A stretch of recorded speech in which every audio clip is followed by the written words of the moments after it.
नमस्कार, मैं हूं विवेक और आप देख रहे हैं भारत 24। उत्तराखंड के सीएम धामी पहुंचे सहारनपुर। शादी समारोह में शामिल होने सीएम धामी यहां पहुंचे। सरसीना गांव में शादी समारोह है। सहारनपुर में सुरक्षा के पुख्ता इंतजाम कर दिए गए हैं। तो सीएम धामी सहारनपुर पहुंचे हैं, सरसीना गांव, वहां पर एक शादी समारोह में शामिल होने के लिए पहुंचे हैं। और सीएम धामी जो है वो सहारनपुर पहुंचे हैं। उस वक्त की जो तस्वीरें हैं वो हम आपको दिखा रहे हैं।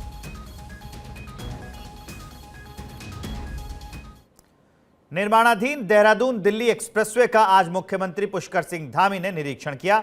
इस दौरान उन्होंने देहरादून में संबंधित विभाग के अधिकारियों को जरूरी दिशा निर्देश भी दिए। साथ ही एक्सप्रेसवे के निर्माण में इस्तेमाल हो रही आधुनिक तकनीक और पर्यावरणीय सुरक्षा उपायों के बारे में अधिकारियों से जानकारी भी ली। इस दौरान मुख्यमंत्री पुष्कर सिंह धामी ने निर्माणाधीन एजेंसियों को जल्द से जल्द एक्सप्रेसवे का काम पूरा करने के निर्देश दिए ताकि हाईवे पर वाहनों का आवागमन भी शुरू कर दिया जा सके।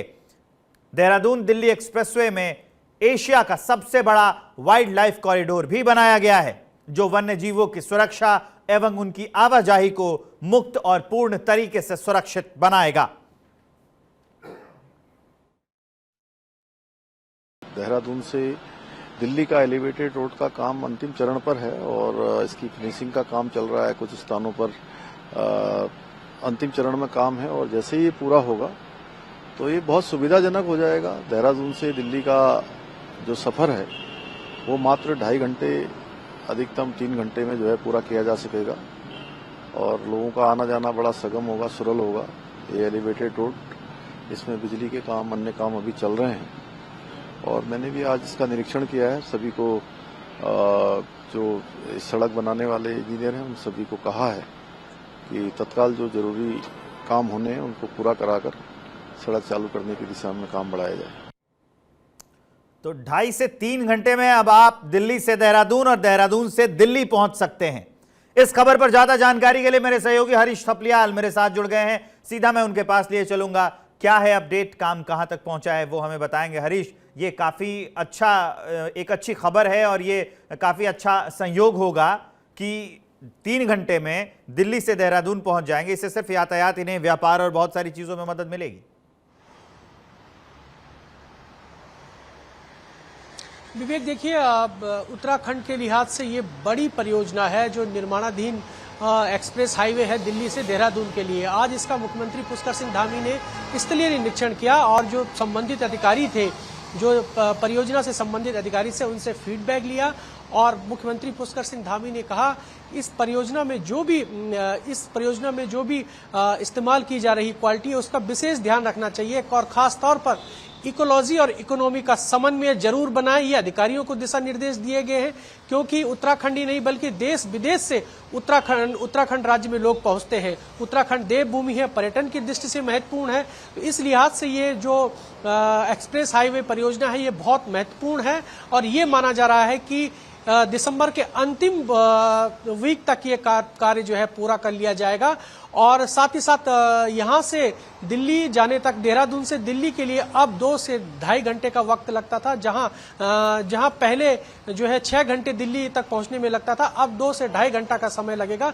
तो ये बड़ी परियोजना है और महत्वपूर्ण भी है और लोगों को बड़ी सौगात है, चाहे वो श्रद्धालु है, टूरिस्ट से जुड़े लोग हैं, तमाम लोगों को इससे सुविधाएं मिलेगी। और मुख्यमंत्री पुष्कर सिंह धामी ने इसका आज बाकायदा निरीक्षण किया क्योंकि उनको दिल्ली जाना था। वो वाहन से ही जो है दिल्ली के लिए निकले, उनको सहारनपुर में एक शादी में शामिल होना था। इसी दौरान उन्होंने स्थलीय निरीक्षण भी किया। और महत्वपूर्ण बात यह है विवेक की जो ये एक्सप्रेस हाईवे है इसकी बहुत आवश्यकता उत्तराखंड को थी क्योंकि पहले के समय यदि हम 5 साल पीछे चले जाएं, 10 साल पीछे चले जाएं तो दिल्ली जाने तक बहुत समय लगता था, क्योंकि अब वक्त भी बचेगा और लोग जल्दी से जल्दी उत्तराखंड भी पहुंच जाएंगे। विवेक जी, तो ये जो काफ़ी अहम परियोजना है, आप बता रहे हैं कि 2.5 से जो 3 घंटे हैं वो लगेंगे। ये कहाँ से शुरू होगी, कहाँ जुड़ेगी और बीच में कौन से रास्ते मिलेंगे, या फिर एक बार आप यहाँ से दिल्ली से चलना शुरू करते हैं तो सीधा देहरादून ही पहुंचेंगे? जरा विस्तार से बताइए कि इसका रूट क्या रहने वाला है। जी बिल्कुल, दिल्ली से यदि हम देहरादून के लिए चलाएंगे, जो पुराना हाईवे है जिससे हम जाते ही थे, जिससे कोई भी पर्यटक दिल्ली जाता था या आता था, तो देहरादून से उत्तर प्रदेश, देहरादून से करीब 15 किलोमीटर बाद सहारनपुर जिला शुरू हो जाता है। मोहंड से ये शुरू हो जाता है, जहां पर अभी अंतिम चरण का काम चल रहा है। और मोहंड से मुजफ्फरनगर से मेरठ से गाजियाबाद होते हुए ये जो एक्सप्रेस हाईवे उत्तर प्रदेश में है, गाजियाबाद के पास में, ये वहां मिल जाता है। तो ये बहुत शॉर्ट इसको बनाया जा रहा है ताकि किसी प्रकार की लोगों को दिक्कत न हो। और इसके लिए बाकायदा मुख्यमंत्री पुष्कर सिंह धामी ने केंद्रीय परिवहन मंत्री नितिन गडकरी का धन्यवाद किया है, उनका आभार व्यक्त किया। और मुख्यमंत्री धामी ने यह भी कहा कि जो प्रधानमंत्री नरेंद्र मोदी है, उनके मार्गदर्शन में एक्सप्रेस हाईवे का निर्माण कार्य चल रहा है। किसी प्रकार की गुणवत्ता का कोई यहाँ पर ध्यान रखा जा रहा है, गुणवत्ता ठीक हो, इसी को लेकर सभी अधिकारियों को और जो संबंधित एजेंसी है उनको आवश्यक दिशा निर्देश दिए गए हैं। ठीक, इस जानकारी के लिए आपका बहुत बहुत शुक्रिया। अब चलिए आगे बढ़ते हैं। उधम सिंह नगर के दिनेशपुर में लगातार आपराधिक मामले बढ़ते जा रहे हैं। आए दिन फायरिंग की घटना आम बात हो गई है। ऐसा लगता है कि बदमाशों के मन से पुलिस का खौफ निकल गया है। बीते 13 अक्टूबर को दिनेशपुर के जाफरपुर में भी बदमाशों ने जमकर फायरिंग की, जिसमें कई लोग घायल हुए थे। अब फिर रविवार के रात जयनगर के एक रिटायर्ड सैनिक राम प्रकाश पर कार सवार बदमाशों ने गोलीबारी की। गोली उनके चेहरे को छूते हुए निकल गई। इस घटना के बाद घायल को जिला अस्पताल में भर्ती कराया गया, इलाज चल रहा है उनका। पुलिस मामले की जांच में जुटी हुई है। सर कहते हैं हम बैठे हुए थे घर के, मैं थोड़ी देर पहले बाहर बैठा हुआ था, तो फिर कहते हैं मैं थोड़ी देर फिर मैं अंदर चला गया और मौसा को खाना दे रखा था। मौसा खाना खाने के बाद नल पे आए होंगे हाथ धोने के लिए। और बाकी मैं और मेरी सिस्टर लोग कमरे में बैठे हुए थे। एक सिस्टर घर में खाना बना रही थी, रोटी बना रही थी। और तो जब गोली की आवाज आई तो मैं बाहर आया, तो उतने में वो कार आगे चलने लग गई थी। मतलब 3 बेटियां थी मेरी, चौथा मेरा बेटा था। ये लड़का बाहर बैठा होगा, ये चला गया अंदर। ये अंदर गया, मौसा को खाना दे दिया गया। मौसा ने खाना खा के हाथ धोने गए नल पे। अच्छा। हाँ, मेरा नल से ही सारा काम हो रहा है, ठीक है। इस वजह से हमारे नल पे हाथ धोने के गए तो नल पे ही कह रहे हैं कि 2 आदमी आए कार से और मेरे सीने में गोली लगाए। अच्छा। और गोली मैंने जो है तमंचा देख के मैंने हाथ मारा, तब मेरे गोली ये लगी। पर्यटन नगरी मसूरी में क्रिसमस के आगमन से पूर्व दिसंबर माह के पहले सप्ताह के रविवार में गिरजाघरों में एडवेंट संडे का आयोजन धूमधाम से किया गया। ये मनाया गया। इस दौरान विशेष प्रार्थना सभा का आयोजन किया गया। मॉल रोड स्थित सेंट्रल मेथोडिस्ट चर्च में प्रातः से ही विशेष प्रार्थना सभा का आयोजन किया गया, जिसमें शहर के ईसाई समुदाय के लोगों ने भाग लिया और विश्व शांति के लिए कामना की। इस दौरान कैंडल जलाकर प्रभु यीशु मसीह के भजन गाए गए और उनके जीवन के बारे में विस्तृत रूप से बताया गया। इस मौके पर चर्च के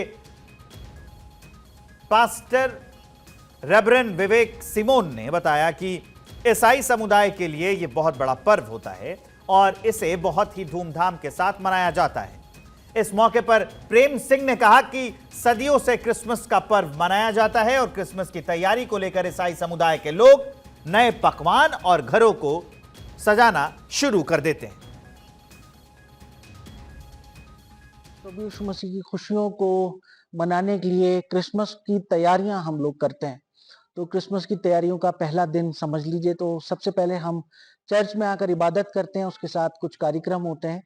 तो आज कुछ गाने हुए, इबादत हुई, बाइबल पढ़ी गई, बाइबल पाठ पढ़ा गया। खासतौर से यीशु मसीह हमारे हृदय में जन्म ले, उसने तो 2000 वर्ष पूर्व जन्म ले लिया, लेकिन खास मैसेज जो है वो ये है कि हम हमारे हृदय में, हमारे जीवन में प्रभु यीशु मसीह जन्म ले और सारे संसार के लिए उसने जो जन्म लिया है ताकि लोगों के जीवन में खुशियां आए। हम लोगों को खास तौर से अपने त्योहारों का बड़ा इंतजार रहता है, क्योंकि हमें कुल मिला के 1-2 त्योहार होते हैं, जिसमें ईस्टर होता है, खुदावंद की वो जब सूली दी गई थी वो होता है उस समय। और लेकिन अब जो क्रिसमस है, क्रिसमस हम विशेष खुशी के तौर पे मनाते हैं। इस टाइम हमारे खुदावंद यीशु मसीह का जन्म हुआ था। इसके लिए आज पहला रविवार जो एडवेंट संडे के रूप में मनाया गया, हमारे द्वारा प्रार्थना सभा आयोजित की गई और गीत गाए गए, जिसमें हम लोगों ने प्रार्थना की है ऊपर वाले से कि वो हमारे देश को समृद्धि और सुख खुशहाली बनाए रखे और शांति यहाँ हमेशा बनी रहे। 4 रविवार और है, और इसको जो बहुत अच्छी तरह भव्यता के साथ सजाया जाएगा। और चर्च में जितना भी किया जाएगा वो कम है, क्योंकि हमारे खुदावन आने की खुशी में ये सब मनाते हैं हम लोग। मौसम की बेरुखी के चलते इस वर्ष बर्फ से ढकी रहने वाली चोटियां नवंबर बीत जाने पर भी बर्फ विहीन हैं। बद्रीनाथ धाम और हेमकुंड साहिब में ऊंची ऊंची चोटियों में बीते सालों तक बर्फ जमी रहती थी, लेकिन इस साल अभी भी दूर दूर तक बर्फबारी के कोई आसार नजर नहीं आ रहे हैं। बद्रीनाथ धाम में इन दिनों मास्टर प्लान महायोजना के काम भी जोर शोर से चल रहे हैं। धाम में रात को तापमान -7 तक पहुंच रहा है, लेकिन बर्फबारी न होने से मास्टर प्लान के काम बदस्तूर जारी है। हालांकि दोपहर 2 बजे बाद शीतलहर का प्रकोप बढ़ने से मास्टर प्लान के कार्य भी प्रभावित हो रहे हैं। मौसम का यही मिजाज रहा तो दिसंबर में भी मास्टर प्लान के कार्य जारी रखे जाएंगे। बद्रीनाथ धाम से करीब 15 किलोमीटर दूर संतोपंथ ट्रेक पर भी बर्फ के दर्शन कम ही हो रहे हैं, जबकि गत वर्षों तक 20 नवंबर के बाद बारिश और बर्फबारी होने से यहां निचले क्षेत्र तक बर्फ जम जाती थी।